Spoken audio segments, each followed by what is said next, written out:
Welcome to the People Forward Leadership Podcast. I'm your host, Dr. Carol Parker Walsh.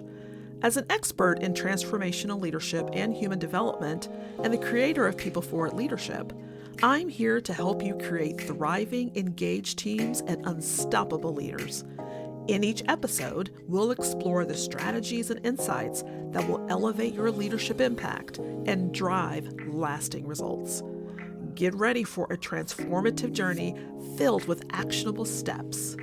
Let's go. Welcome to the People Forward Leadership Podcast. I am so glad you are here with me today. We are going to talk about in this episode leadership and AI. And listen, if you've been watching the news, following business reports, keeping up on the top of tech reports, you know that the conversation of the day is all about artificial intelligence. How to use it, how to harness it, how to get ahead of it, not to be afraid of it, how to leverage it in your work and industry, and what to watch out for. Kind of like Skynet Terminator level watch out, right? People are worried about being replaced by it, and even in my own industry, coaching, training, and consulting, we've ramped up our conversations on the impact of AI and have been having massive conversations over the last couple of years about, is it going to replace us? And as someone whose practice is certified as AI powered, I'm an advocate of using artificial intelligence, particularly as a virtual assistant that allows me to create scalable and efficient support for my clients, both on a professional and personal level. But while the use of AI isn't really new, right? We've had smartphones, Siri, and even Google searches, and people have used it in other industries for even longer. It's advancing intelligence is what's really new. So what does it mean for leadership? Well, as an academic and practitioner, I start with curiosity, which has led me to have random conversations with people about it, to talk to my clients, CEOs, executive leaders, really smart, capable people, to get their perspective on it, to understand what conversations they're having and wondering if they're thinking about, is it going to outsource their skills? 27% of white-collar employees are now using AI quite frequently at work, and that's nearly double than what it was just 2 years ago. And the adoption is in all facets of the workplace and is happening faster than most of us actually even expected. And some are still maybe hesitant, but that hesitation that maybe people felt earlier in this year is practically gone as we are even approaching the end of the year. So when we look behind the curtain and under the hood at what results AI is actually delivering with all of this usage and conversation, there seems to be a bit of a disconnect. So Harvard Business Review recently analyzed S&P 500 company filings, and they found that nearly 90% of companies described AI in glowing terms on their earnings calls. But when pressed for specifics on why is it glowing, why is it great, most leaders actually fell back to vague descriptions and promises of productivity gains, but they haven't actually materialized yet. So what's going on? Why is there a gap between the promise of AI and even the higher usage of AI and the reality of the impact?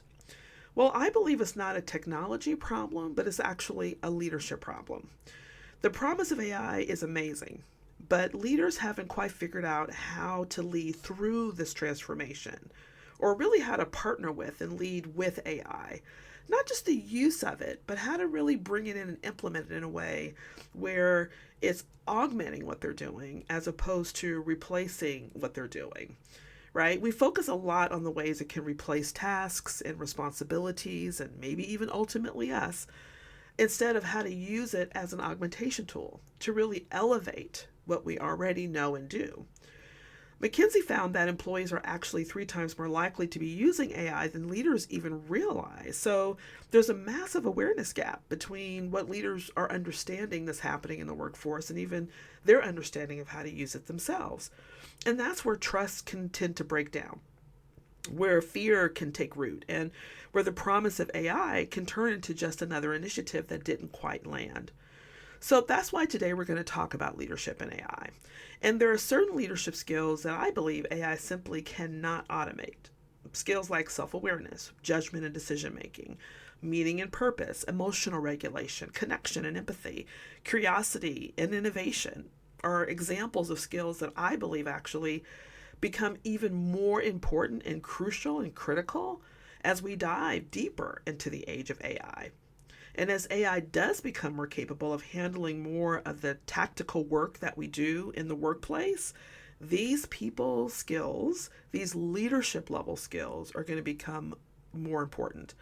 And of course, we're going to connect these back to our People for Leadership framework because that, in my opinion, is the scaffolding that makes all of this work.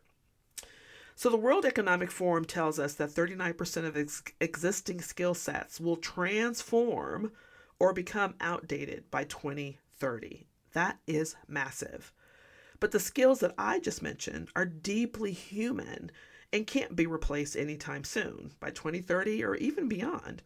In other words, leaders will need to lean into skills that honestly may not be the skills that made them successful or got them into their leadership position to begin with. So we're talking a lot about technical skills, but as long as there are people on earth and people interacting with each other and people needing to get things done and people having to have form connection and relationships to make things happen, these people skills are going to be necessary. So it's not about replacing AI, but about a partnership where we're thinking of how intentionally going about strengthening those critical leadership people forward capacities and capabilities that make effective leadership and using AI to amplify what we do, right? Not replace it, but to amplify what we do. So let's get into it. I want to try to pull the essential leadership skills into 4 kind of categories. And the first one I want to talk about is humanizing change through presence. And AI cannot show up in the moment. And that's what I'm talking about, is how you show up. And that's not something AI can do. It's completely behind the scenes. It completely takes a human to be able to bring that together and come forth. So I want to start here because honestly, this is where I see leaders struggling most right now with communication, with clarity, with connection, and trust. Listen, yes, AI can help you draft messages. It can tailor language for different audiences. It can even suggest empathetic phrasing. But here's what it absolutely cannot do. It cannot show up in the moment. It cannot read the room. It cannot hold tension with empathy. It cannot build trust through presence. Humanizing through presence, showing up in the moment, is a quintessential aspect of the first pillar of People for Leadership, which is leader awareness. Now, let me explain what I mean by that. Presence isn't just about being physically in the room. It's about noticing what's happening, not only inside you, but regulating it and then placing your full attention on the person and the problems in front of you. And that starts with self-awareness. You can't lead others well if you aren't aware of or even in charge of yourself first. So think about it this way. When you give someone your undivided attention, they feel seen rather than managed. And that single act of just being fully present can convert a quote unquote human resource back into a human being. And only 1 in 3 employees strongly agree that they trust the leadership of their organization. Just 1 in 3. And 79% of employees don't trust AI to understand their emotions or human behavior as well as a leader can. Also, you can't read the room if you're hijacked by your own stress and anxiety. Presence slows down your reactivity. It opens up your curiosity. And it creates space for you to actually hear what's being said. Not what you think is being said, right? Not interpreting it the way maybe AI would, but what's actually happening.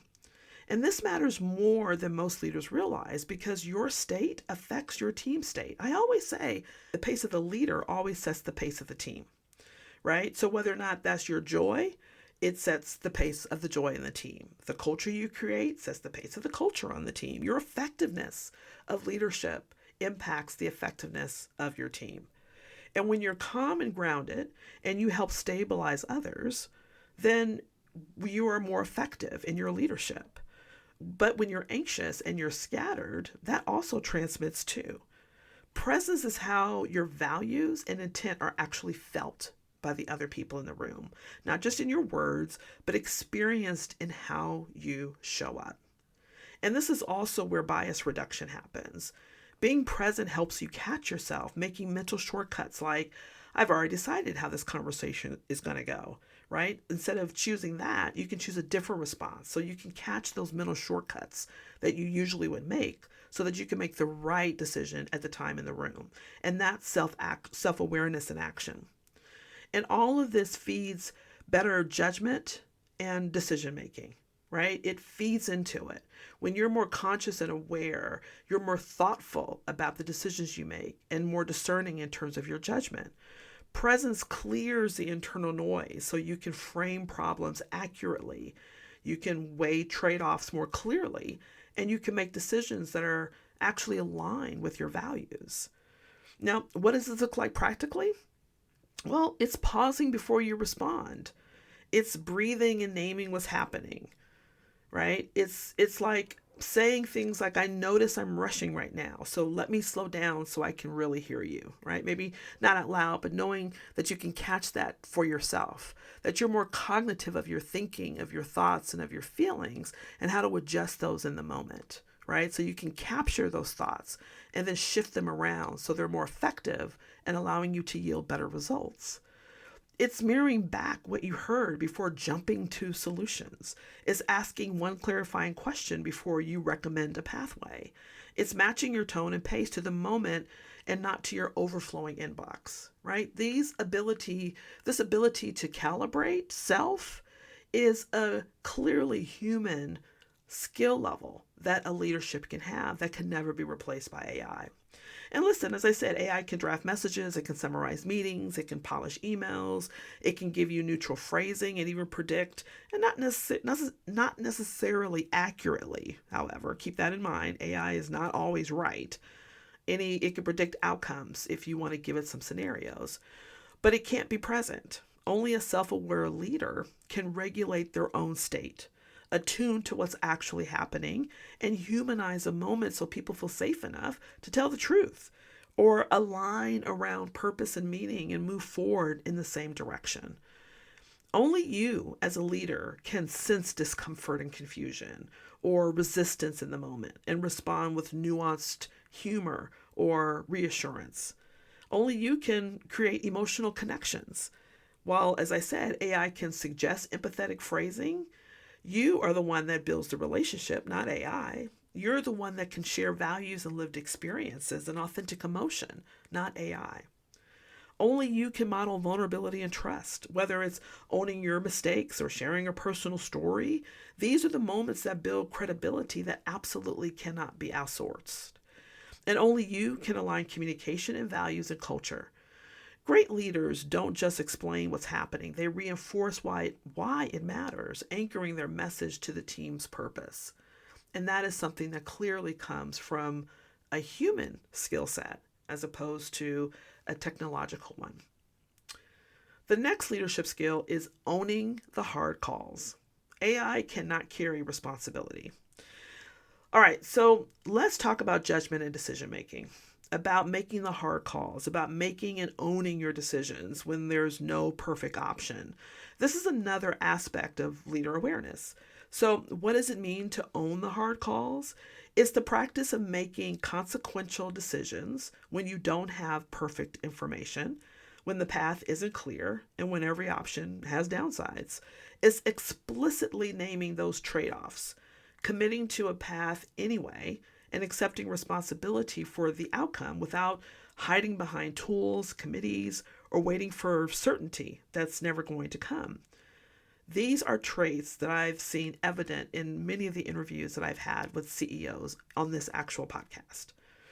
And while AI can simulate dozens of scenarios for you, which actually can be really valuable, it's your decision-making abilities and judgment that allows you to select one, and your leadership presence that allows you to carry it out.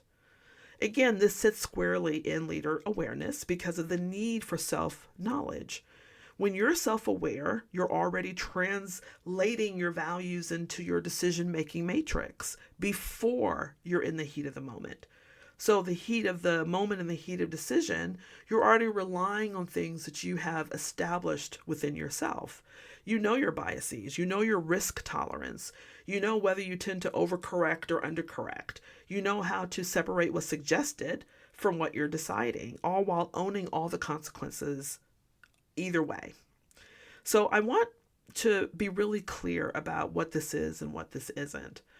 Owning the call is about naming your constraints clearly, selecting the least wrong option given what you know now, and closing the loop by following up. What it isn't is blaming the data when things go sideways, deferring endlessly because you're hoping for more clarity, and it definitely is an outsourcing responsibility to an algorithm or a committee so you don't have to carry the weight of the decision. So, what does this look like in practice? It's stating clearly who owns the decision, right? You can use things like a RACI model to help you with that. What criteria are you using? What trade-offs are you making in plain language, not corporate speak? It's setting a review date and being explicit about what would make you reverse course or change your mind. It's communicating the why behind your decision so that you understand and the people who are you're making the decision for also understand your thought process and where this came from. It's taking the heat from above and protecting your team from below and sharing credit broadly when things work out. And then, and this is where the learning happens, it's running brief after action reviews to figure out what you do differently next time. Not to litigate who was wrong or right, but to actually use as an opportunity to learn. And here's why. AI can propose options all day long, but only leaders can decide and carry the moral relational weight of that decision and stand in front of their teams and own the consequences. Models don't have values, but they don't have a duty of care either. They don't have social accountability. Responsibility isn't computational. Responsibility is a human thing. So you might use AI to help you think through scenarios and summarize research at scale, or distill reports into bite-sized pieces and digestible takeaways in seconds, or even simulate options and forecast scenarios based on past data or hypothetical planning. And listen, all of that is a smart use of AI. That's when you partner with it. But at the end of the day, you have to have enough understanding about the situation to frame the question and provide the input into AI in order for you to get the data that you need to make those decisions. AI, after all, doesn't drive itself. It needs someone to lead it. And you have to be able to have that self-awareness and understanding to know what you need to ask from it, to get what you need from it in order to make the decisions that you need to make. Only you can decide what matter. Only you can decide where to look. Only you can decide what's worth asking. So that's why AI can't replace that ability of you to be able to have that cognitive thinking, that discerning, that discernment, that judgment, that decision making, knowing the why behind it, understanding the nuances of it and your values so that you can ask of it what you need so that it can aid and augment the decisions that you need to make moving forward. Only you can consider context, and only you can own the outcome when the stakes are high. So while AI can be a partner, it can never be a replacement. Now, the third skill is anchoring teams to purpose. And AI cannot give work meaning. It can talk about meaning, but it can't give meaning.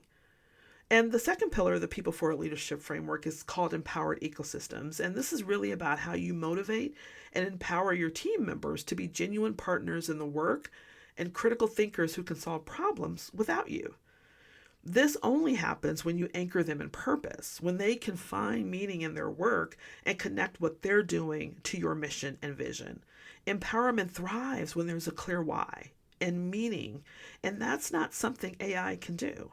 Recent research shows that 85% of leaders agree that emotional intelligence and human connection are becoming essential to leading effectively in today's workplace. People just don't want to know what they're doing. They want to understand why they're doing it and why what they're doing matters. And they want to make meaning out of it. They want to deeply connect to the work that they're doing and the impact that they're making. I did a training recently with a transit organization where we were talking about motivating and inspiring employees. And one of the things that I talked about as the great motivator is to try not to just tell people about their tasks and duties, but reframe them in a way that shows impact and scale to what they're doing in their community, to what they're doing in the organization, and the impact that they're making and how they may even in their small way be changing the world. This is not something that AI can do. This is something that you as a leader need to understand how to make meaning and give purpose and support your people in that understanding. That's what anchoring in purpose does. It transforms how you help to connect their work to outcomes and not just tasks.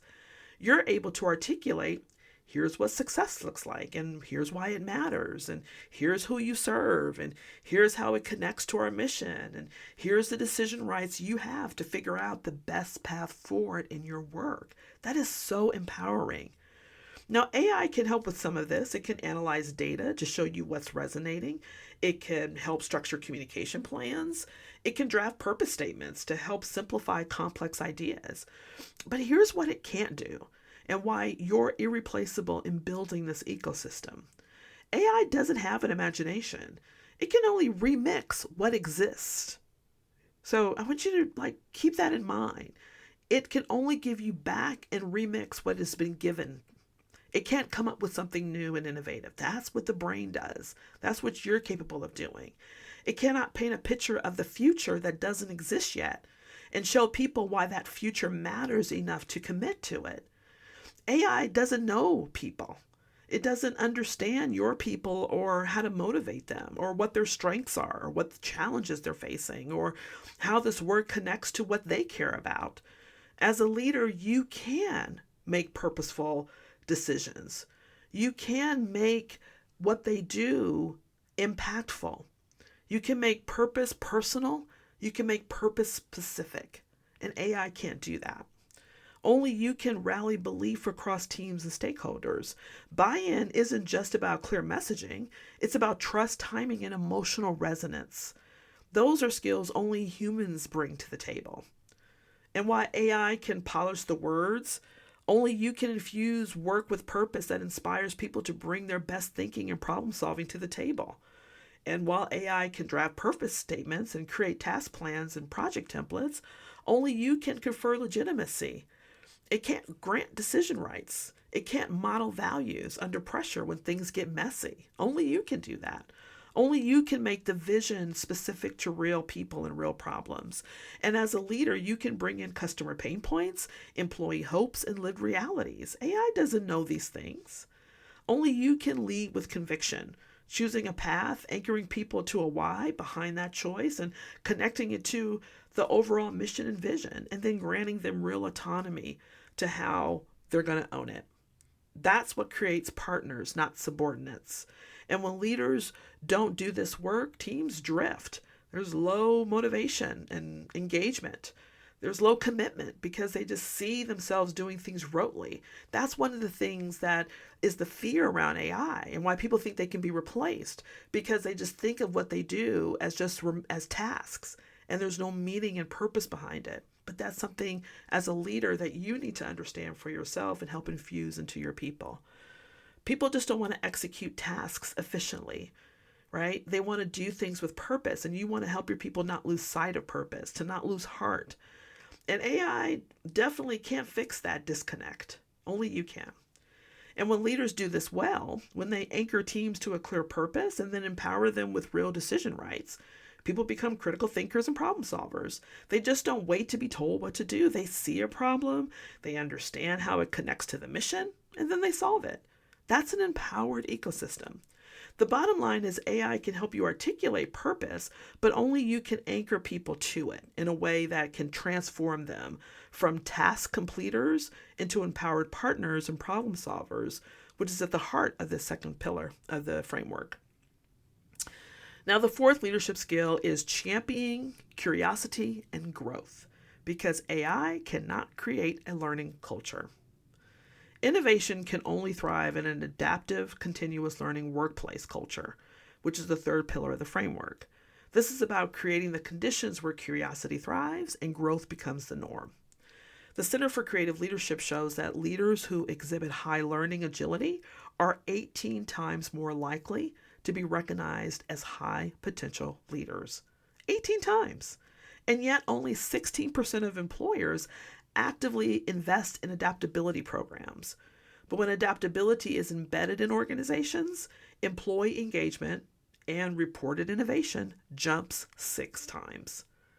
Now, AI can widen your field of view and present you with ideas that maybe you haven't thought about because remember, it's collecting so much information and data.